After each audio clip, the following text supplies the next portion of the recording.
Howdy everyone. Welcome back to French Bread's Dark Souls 3 lore run. I am French Bread, or if you prefer, Chris. So, picking up right where we left off, the only thing I did in between was top myself up. There's that sound again. With an Estus flask, and go take a quick screenshot for the last episode's title card. But other than that, we're back where we started. We're going to finish exploring the high wall, meet some new friends, and get rid of a boss that's standing in our way. But before all that, let's do as promised and take a look at the Astora Straight Sword. A well-crafted sword named after the ruined land. Astora, before its fall, was a land replete with royal blood, and this weapon is both a reminder and heirloom of that era. So right here we have information telling us that Astora, at least Astora as we know it, or as we knew it in Dark Souls 1, is long gone. I'm not entirely sure what ruined Astora, but whatever it happened to be, it was certainly part of what facilitated the change in the Way of White. But we'll get into that more as we find more items pertaining to Astora. For now, I think I'm going to, quite foolishly perhaps, challenge this winged knight here, his big ass halberd. See if we can't minimize our damage there.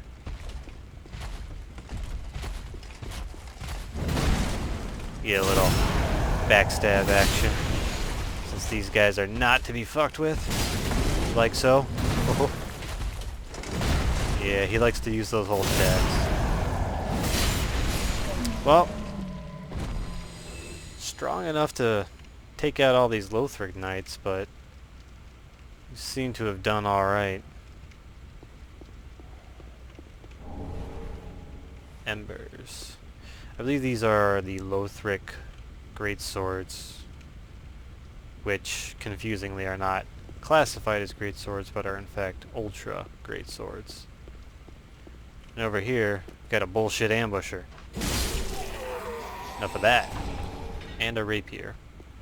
Do not think we'll be getting much use out of the rapier, but we can take a look at it after we finish combing this immediate area. There's an impressive amount of carnage here.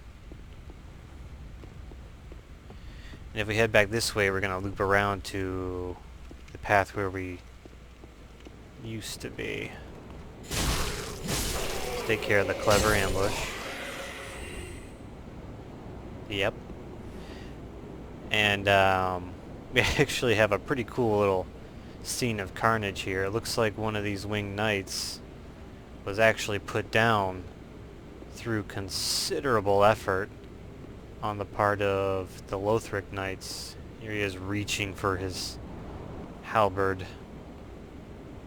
You got a Lothric spear, a Lothric sword, and I don't know what these other things are. Broken off spears, I suspect, yeah. Pretty fucking badass, this scene here. Anywho, let's move forward. Let's move on. Yeah, actually, I lied. Let's take another quick look at this statue. See that hood? That hood, and I guess the rest of his ensemble, is very, very much associated with Prince Lothric. But that sword, man, that looks like the profane greatsword.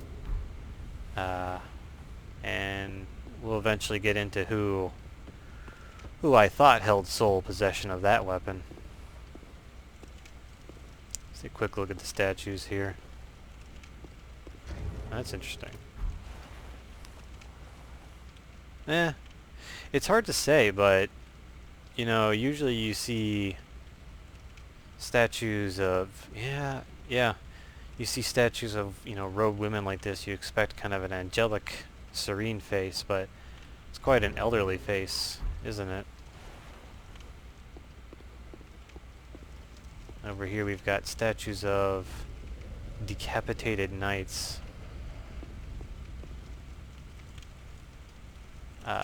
I don't believe this is defacing. I believe this is an actual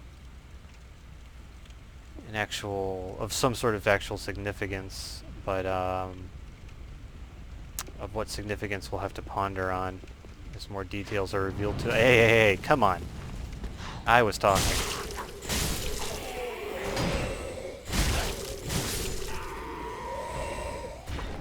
Steel soldier's helm.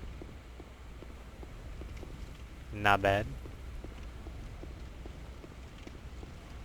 And grab up that. And right here we have a very religious cathedral looking building. We can actually see this building up on top of the high wall. Somewhere up there is actually where we started out originally. Yeah, it must be that center parapet there. Yep. And you can actually look out over this area that we will be forced to explore soon. See plenty of our favorite Lothric knights patrolling about. I don't think they're going to be quite as big of a deal for me now that I have this shield. Not that I'm not alright in the art of parrying, but as I think I mentioned before, I'm pretty much only familiar with the parry timings of the dedicated parry shields. I'm not too great with regular small shields or, God help me, medium shields. So to that end, I think just these nice sturdy 100% shields are going to be our best bet. Here we got an ambush of sorts. Aha! Pyromancies, we have them! And they are fairly effective against little punks. Man, where did the Lothric Knights not get punked? I suppose when they're dealing with me. Take the lift up here, and we will arrive at, one of our first substantial shortcuts. Grab these knives. I will resist the powerful urge to roll through all these boxes and barrels just because it's loud as hell. But I really wish I could. I want to. There's just some sort of basic satisfaction one gets. Like, boxes are the autumn leaf piles of Dark Souls world. That makes any sense. I don't know. Well aimed.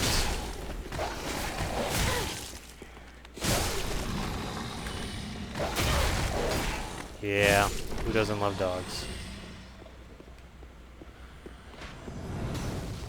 Cheeky, cheeky. Just for that, no mercy. I'm glad he didn't drop an item. I'd feel compelled to gather it. Alright, let's heal up, restock here. And yeah, we'll sit down again. And we're going to teleport over to the tower on the high wall so that we can make use of that key we found earlier.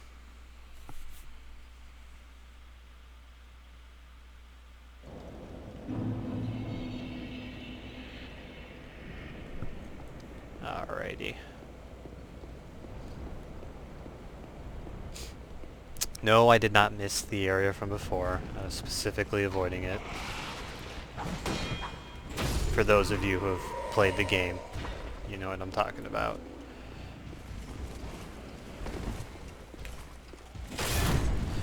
That's interesting.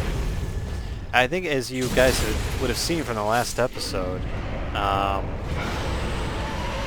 shut up. In the last episode, I tried kicking those shields, and they did not break in one hit. So I guess I guess the strength of your kick depends on either the strength or perhaps the weight class of the weapon you're wielding.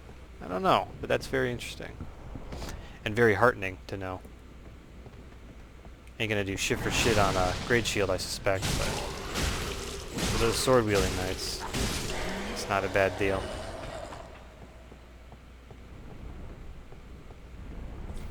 Not just yet, guys. Not just yet.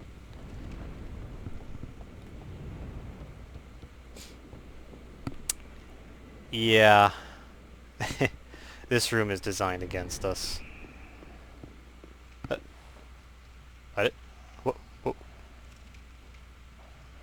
Well, that's curious. Hold the phone.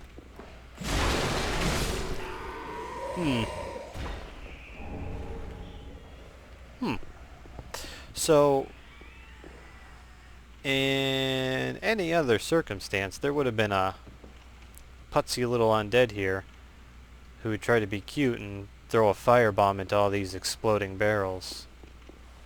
Well, some of them are exploding. The ones marked with a red band. He is mysteriously not here. Not sure what's going on with that. Here we see a wall of weapons, so we can assume this is some kind of guardhouse or some kind of warehouse for the defenders here. A short sword, a halberd. That is a small shield I don't remember the name of, and I think the middle one is a nothing shield.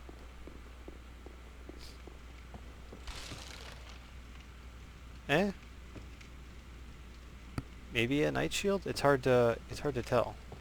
What the? But yeah, that's super weird. There's always an enemy there. Let's go a bit farther down. And what have we here?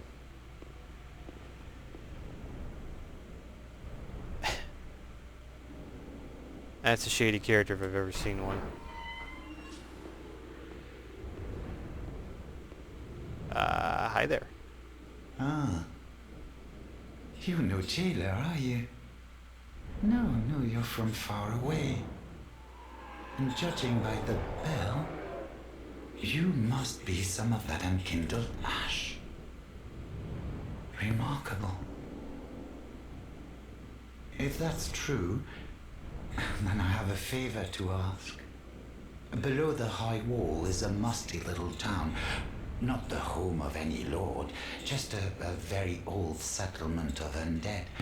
An old woman, Loretta, lives there. Please, give her this ring. I'm not asking for charity. In fact, if you do this for me, I'll be sure to repay you in kind. I may be a petty thief, but I've more wits than most royalty. What do you say then, huh? Very well. I humbly place my faith in you. I am Grey Rat of the Undead Settlement, and I promise to assist you. Give this ring to old Loretta at the base of the high wall. Do your part, and I'll do mine. Alrighty. This is, I guess, our first NPC recruit. Grey Rat of the Undead Settlement. First appearances, he is clearly a thief, who was locked up at some point. But, as for his manner, it's a little shifty, and I think a lot of people are going to come through here, or have come through here the first time, and didn't trust this guy at all, but I don't know, something about his voice, I just immediately trusted Grey Rat. And he has got a badass voice. Well, not badass, but I really enjoy what the voice actor did with it. Just this great straddling the line between confidence and uncertainty. which I guess might be fitting for someone like Grey Rat, who's talented but uh, born in about as low a position as you can get. Well, before we go and speak with him further, though, let's check out the ring he handed us.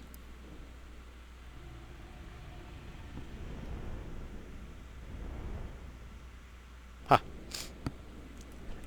Not a whole lot to say here. It's a typical helm of a Lothric soldier. It's made of iron. It protects your head. Alrighty.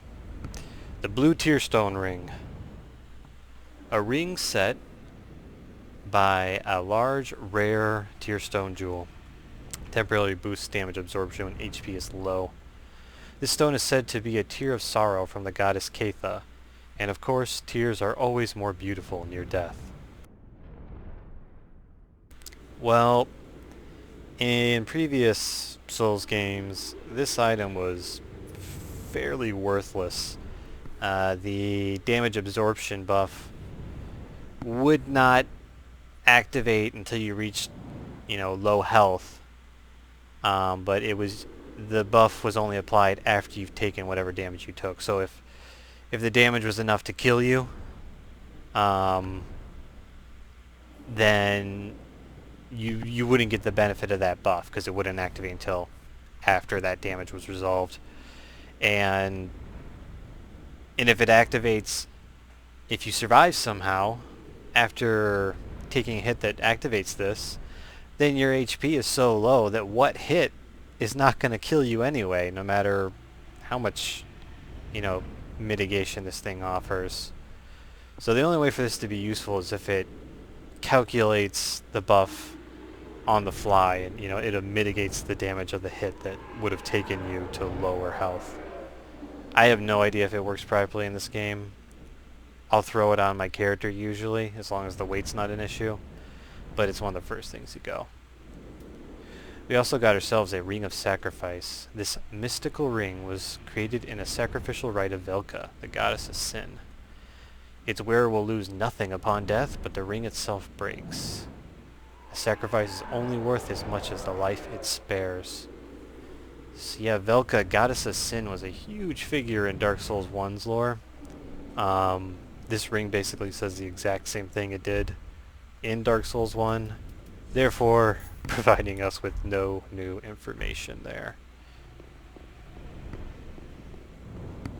So let's head back to Firelink Shrine and speak with Grey Rat some more, see what he can do for us. We'll kind of turn in any shards we have, maybe level up a little bit, and after that we will go out and explore once more.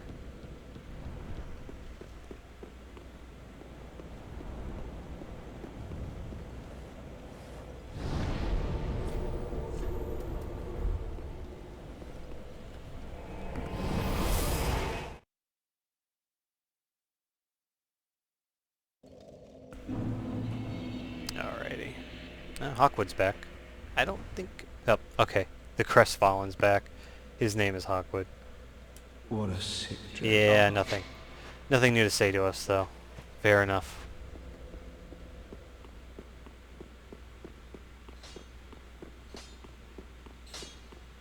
Hey, Great Rat. Oh, hello, you're back. And in one piece. Well, now it's time I do my part. Whatever trinket you need, speak up. Just don't ask me where I got them. There's that creepy Firelink laugh. Do me a favor and don't forget our promise. Give this ring to old Loretta at the base of the high wall. A nuisance, I know, but it will help me tie up some loose ends. Fair enough. You know, I didn't mention it before, but Grey Rat has a very interesting headgear, doesn't he? It almost seems like there's a beard or something emerging from underneath the mask, and For a time I thought that was just Grey Rat's beard. You know, like maybe he's an older guy. But uh, let's just say we see more of these masks and they all seem to have that little bit of beard or hair coming off of them. So I'm not sure what's up with that. Let's see what he's got for us. He sells embers, blood red moss, used as maggot repellent. That'll help us against bleed. Fire bombs and the rope firebomb. Basically, you toss one behind you. And let's see what he's got. The bandit's knife. A wide single-edged short sword. Used by thieves and bandits. Sells a long sword. The bastard sword. Just a standard, bog standard great sword. The mace, a common weapon for clerics. And it has a interesting skill that temporarily boosts poise and damage is reduced while activated. I don't know if that means the damage we receive is reduced or we do less damage. I'm not sure. What I am relatively sure about is the fact that the ability on the mace grants a variety of poise that's actual poise. It's a stat that lets you basically tank hits. You still take your damage, but you aren't staggered by the damage you take, so you can keep swinging without being interrupted. That's how it worked in Dark Souls 1. I don't know how it works in Dark Souls 3. Namco Bandai and allegedly FromSoft claim that poise is working perfectly fine, but people have stacked a whole lot of poise and still gotten easily staggered by even the weakest enemies in the game. So whatever the actual poise stat does, I don't know, but I think this weapon skill gives us an effect similar to the one we were familiar with from Dark Souls 1. Basic spear, basic light crossbow, buckler. This is our first access to a true parry shield. And that's tempting, but I'm trying to avoid that this time. Elkhorn round shield. The blue antlers are reminiscent of designs found in Mira. Mira was a land talked about in Dark Souls 2. It was kind of a land that was known for being beset by enemies on all sides, and as a result had a very strong and skilled knight population in order to defend itself. On a whole, the Knights of Mira are pretty cool dudes as far as we could tell from Dark Souls 2, with one notable exception. Standard round shield and a kite shield. It's a medium shield like the one we have now. The difference is it's a little bit lighter and it can let us parry. And this is clearly, although it's not named as such, this is clearly what was referred to as the Drain Lake shield in Dark Souls 2. You can still make out that faded Drain Lake symbol on it. He also sells the Thief Mask, worn by those with something to hide. And the Hard Leather set, which is just a basic set of what used to be the Warrior set in Dark Souls 1, and I believe in Dark Souls 2 as well. Sells us some standard arrows, fire arrows, and standard bolts. At the moment, he doesn't really sell anything I want all that badly. I want one of these bucklers, but as you can see, we don't quite have the dexterity for it, and I think it's just a good idea to hold off on that. Goodbye, and stay safe. Oh, this place is a bore. What good is thievery if you've nowhere to go? Grey Rat's awesome. Let's head over here and... Well met. 'Tis good to see ye in good health. What needs smithing this day? and reinforce our Estus flask first up. And, let's take a quick look at infusion. So with fire we have, 206, but it's a split damage sort of deal.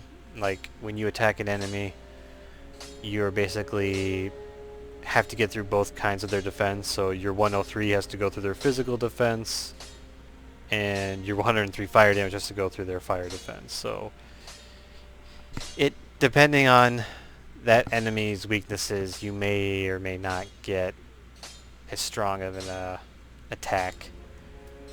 And the raw gem would just kick this up to 162.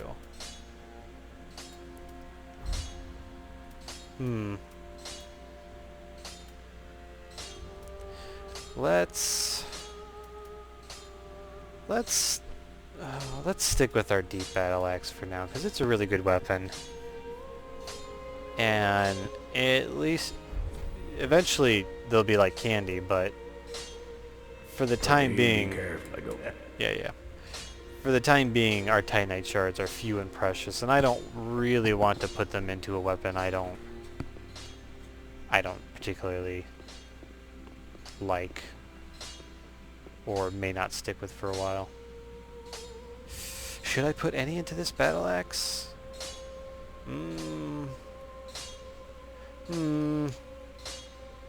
Let's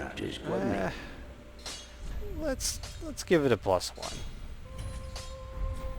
Just a little damage boost. Give us just a little bit of an extra edge against those Lothric Knight bastards. Welcome home, Ashen. Speak thine heart's desire. Let me just tell you right now, she doesn't have anything new to say, and she won't for quite a while. It's an unfortunate aspect of the Firekeeper. She's got basically one of the coolest designs we've ever had for our Firekeeper hub lady sort of deal. Only really matches the, I would say, the Maiden in Black from Demon Souls, but she doesn't really have a whole lot to talk to us about, not until very late in the game.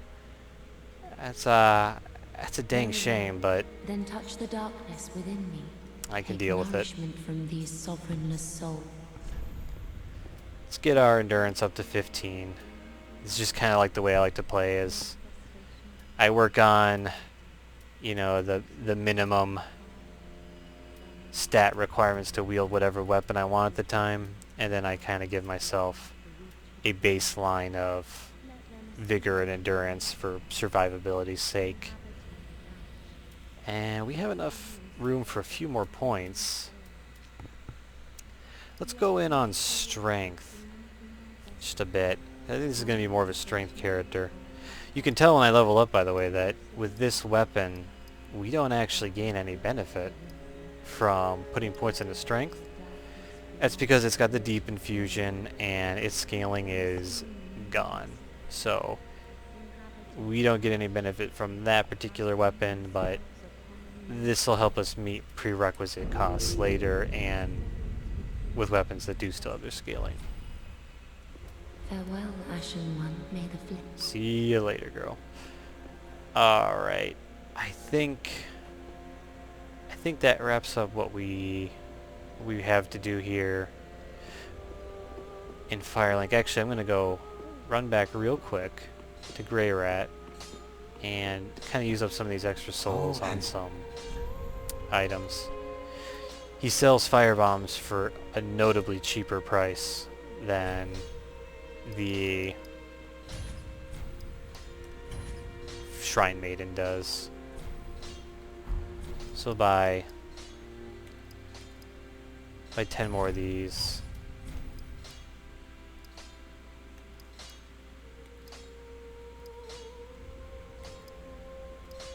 And 25 more of those.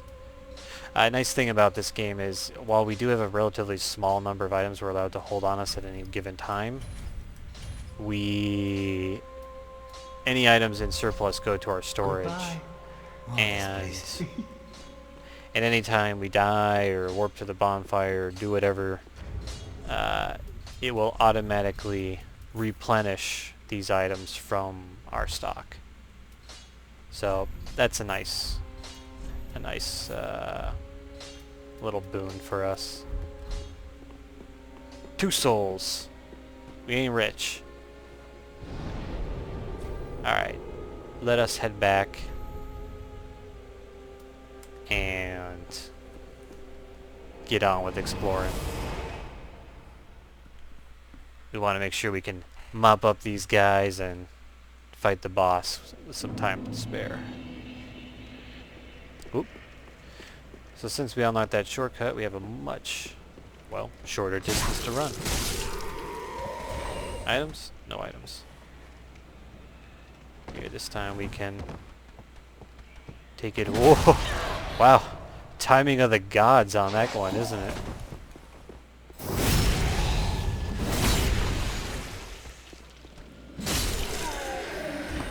Cheeky bastard. Making us use our flasks. Hopefully we don't regret that. You know what I'm gonna do? I'm gonna give us an Ember Ring. I'm gonna use an unfair advantage. In case we die, always send your lift back up. Cuts down on travel time. Choppy chop. Oh, still alive. Not for long. Look at these slap happy hollows. Come on. I don't want to take any damage. I have taken enough of that damage. Almost took that damage. Old school Dark Souls gameplay. Let him hit the shield and then move on. Summon my my good buddy Static Signals. Best friend, Lion Knight Albert. This is an NPC summon. My buddy mistook him for being a real person. It's fine, it's fine. He's new to the Souls train. Couldn't have known. But with Lion Knight's help here, I think we're gonna have a much easier time with these Lothric bastards.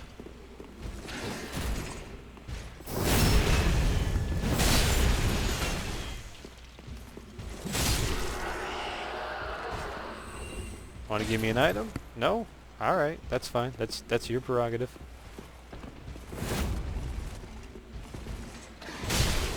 Very good.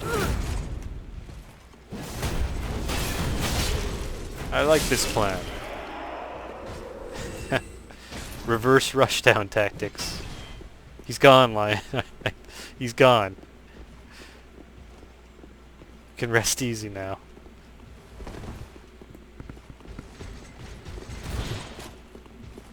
You're up.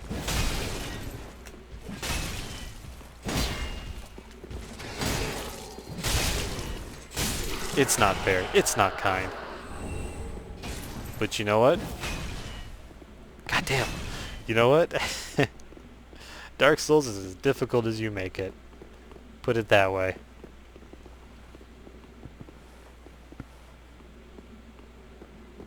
Let's, before we go through this enticing door into that cathedral, or chapel, or whatever it may be, let's head over here. Now this is the knight I mentioned in, I think, the last episode as being, yeah, his face is revealed. And we can see that it is a hollowy face indeed.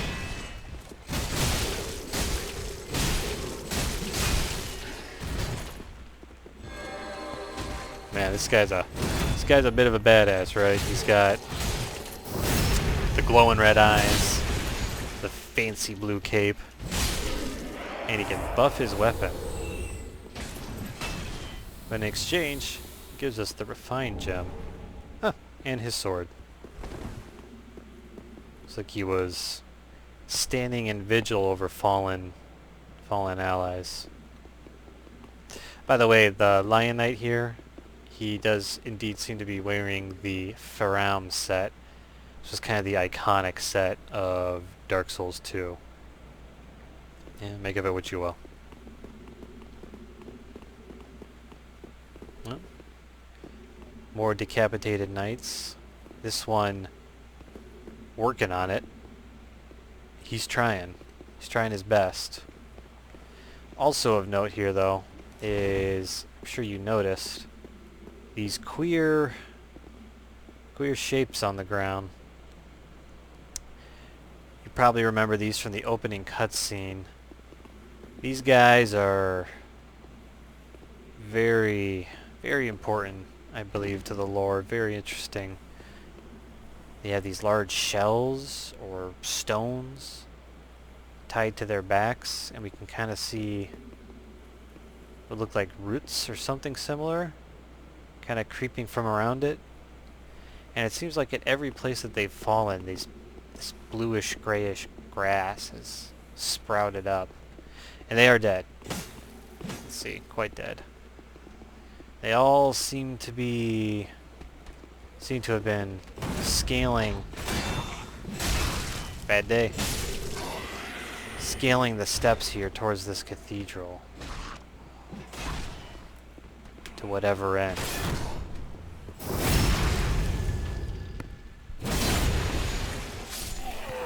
We're gonna get more into them later.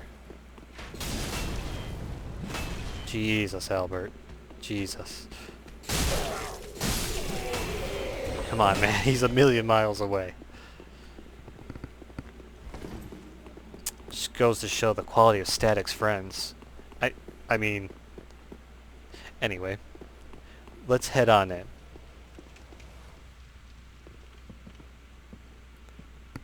Very, very awesome architecture in here.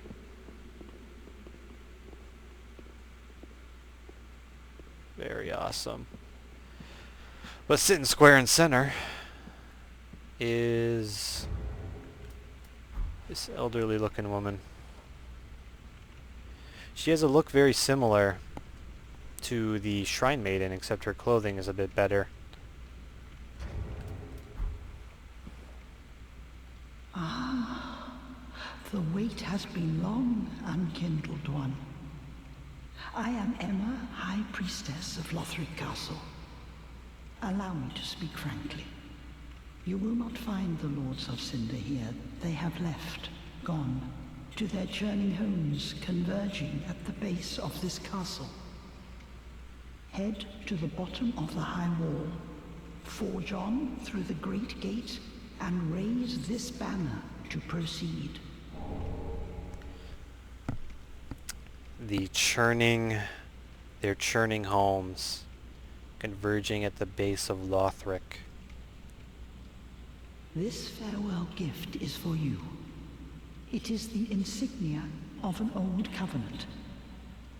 If you fear trespassers, dark spirits drawn by the embers, then etch this upon your heart, and the old Concord will beckon noble blue sentinels to hunt these foul spirits. The way of blue.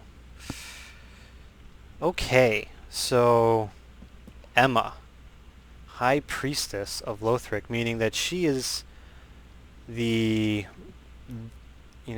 head or the representative of one of the three pillars of rule. And she is all about sending us out to fetch the Lords of Cinder, which would imply that she is all about linking the fire and perpetuating the Age of Flame, or whatever you want to call it. And her comment about the churning homes and converging lands, this is, I guess, something that always stuck in my mind, but was really brought into, I guess, clarity for me through Epic Name Bro Marcus's videos, with his suspicion that the world of Lothric and everything around it is sort of, it's morphic. It's as if things are being drawn in, like the whole geography is just changing in incredible ways, and things that were once far apart are all converging around this point. We're going to talk about that more next time. Unkindled One, head to the high wall's base. Go through the great gate and raise this banner to proceed. But beware, the dog keeps a close eye on things. The vile watchdog of the Boreal Valley. Vile watchdog of the Boreal Valley. That is also important information. The Boreal Valley is going to become one of the key locations in understanding what's happening in this world. And before I kind of discuss the Covenant or Emma or any of that any further, I want to kind of wrap up this episode by confronting that watchdog. We have the option to bring along the Sword Master, that katana-wielding prick who gave us trouble in the beginning. Why not? Why not? Why not? Vort, the name of our dog here, he is not a very difficult boss under any circumstances, so why don't we give the Sword Master a chance to redeem himself by assisting me in this battle. You can see the gate's been like pried open with this tree-like growth. Yeah, it looks like it's been buckled inwards.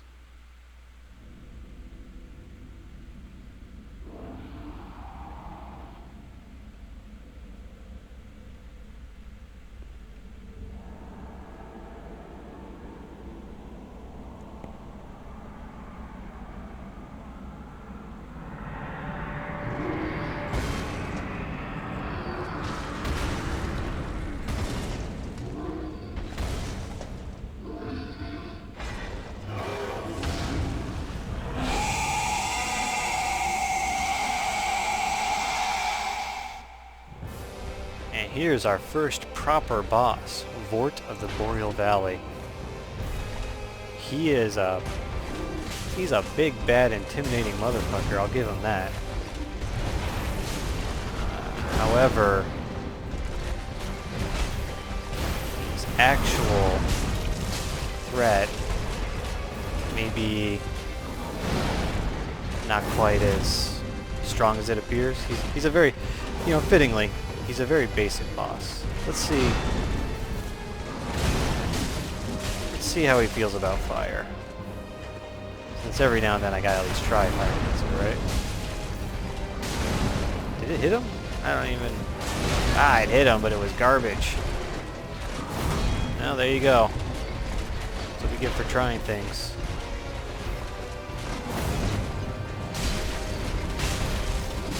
Let's go back to our trusty old axe here.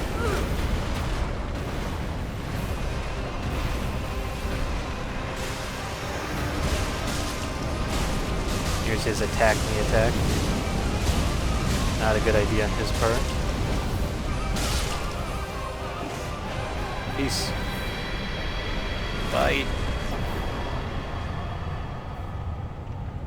Oof. Lion Knight just barely pulled through on that one.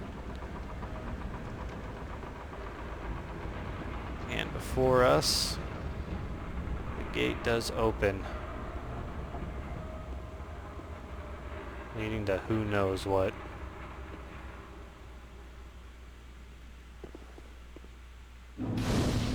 Guys, I am going to call it here. Next time, we are going to see what's going on outside that gate, but also kind of discuss some of the things we've learned. Examine that boss soul, look at that covenant, all good stuff.